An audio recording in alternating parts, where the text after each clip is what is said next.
Hey guys, welcome back to another. Turn it off. Joke! Hey YouTubers, welcome back to My Biking Obsession.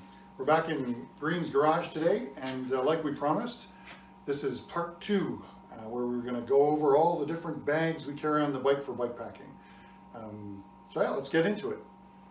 So we've set up my gravel bag on the mount here, my gravel bike, with the system that I like to use when I go bike packing. So you'll see overall saddlebag, which mounts to the rear seat, frame bag, handlebar bag, and then these two extra guys here is my top tube bag and my stem bag. And we'll get into the details of that in a moment. Overall, what you've got here, and we'll talk about this in a second, but you've got about 30 liters in total of carrying capacity, and we'll get into those specifics in a moment. Cool. So where do you start packing this thing, and what do you put in them? So it is kind of trial and error. I've found I haven't quite mastered how I like to pack stuff. So through trial and error, I've kind of kept a spreadsheet going of the things that I know I like to have in a certain spot versus things that are more or less interchangeable. The saddlebag, this is your biggest bag. So I mentioned you've got about 30 liters overall of carrying capacity. This is 16 liters right here on its own. So it's like half what you're going to carry. But you also want to be cautious of, because this thing is, once it's packed, is going to stick out over the back of your tire, right?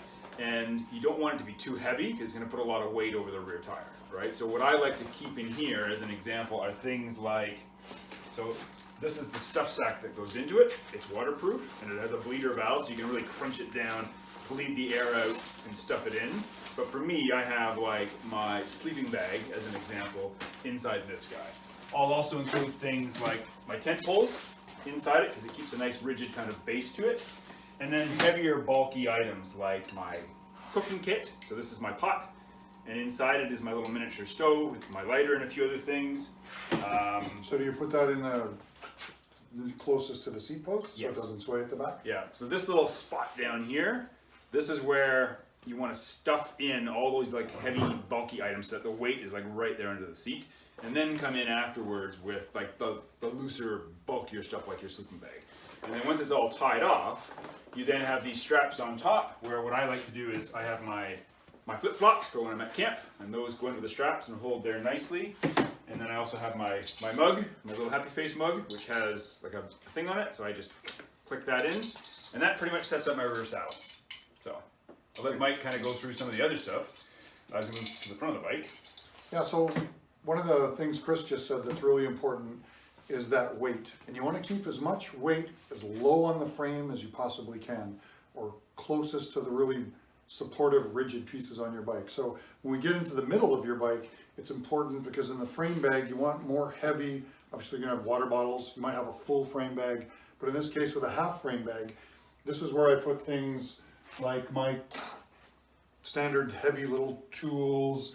I might have some lube, my battery kits, anything that's significant in terms of heavy weight, I like to put in my frame bag. I also like to put a bunch of food in here that I'm going to access later, like I think we talked about what? Freeze-dried food, talked about last time. Folds up really nice. You don't want to crunch it too much, and it goes right in the bag. And you can carry 3 or 4 meals and your heavy tools, and you're kind of set in your frame bag. So there might be even smaller frames because you might not be 6 feet tall and have an extra large frame. And there's all sorts of different variations for this top tube bag. It can go on top, it can go underneath, but this is where I tend to carry the heavy things like tools, and then some light things on top of those tools like my food so they don't get crunched. And then you can see. How do you access this guy, Mike? Oh yeah, that's a good point. It has zippers on both sides and 2 separate compartments. So that makes life a lot easier.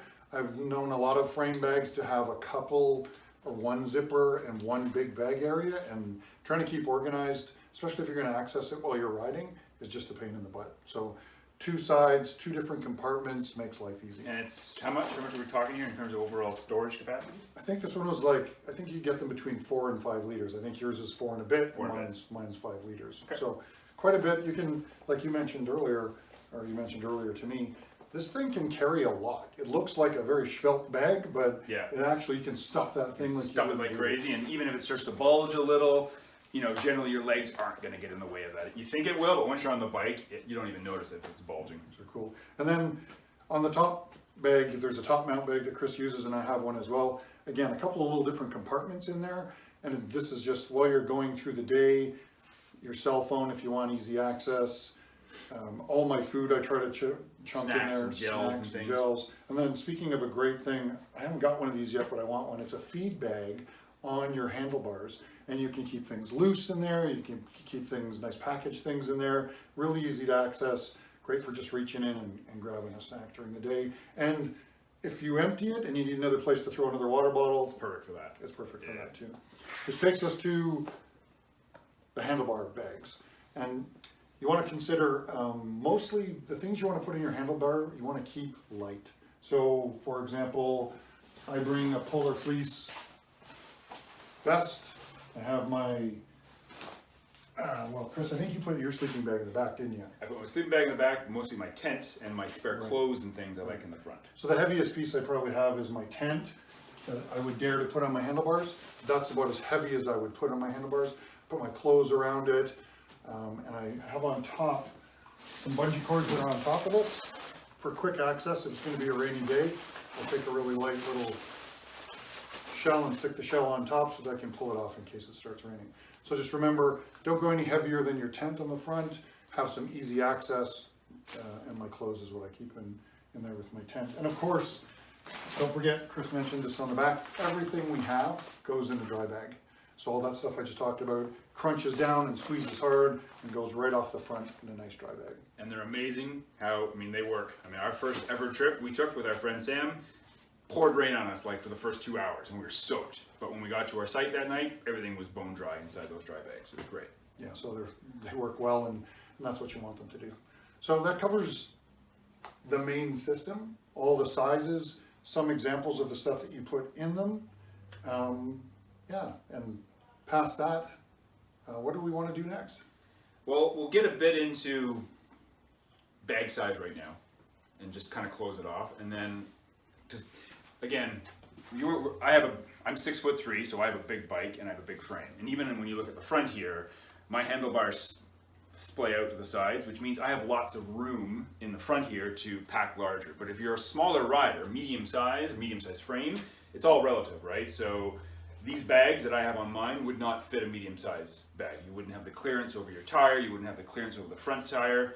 So you have to remember that and just know that there's tons of options out there to choose what fits your frame size perfectly. It's just a matter of taking measurements, knowing, you know, how much you're going to need to carry, and then making the right choice.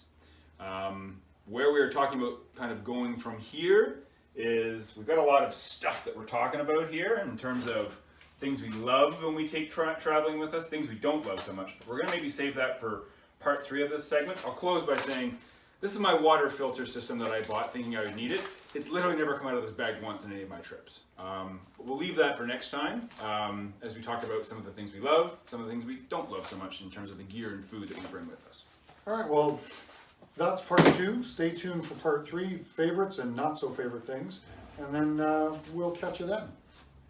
Take care, guys.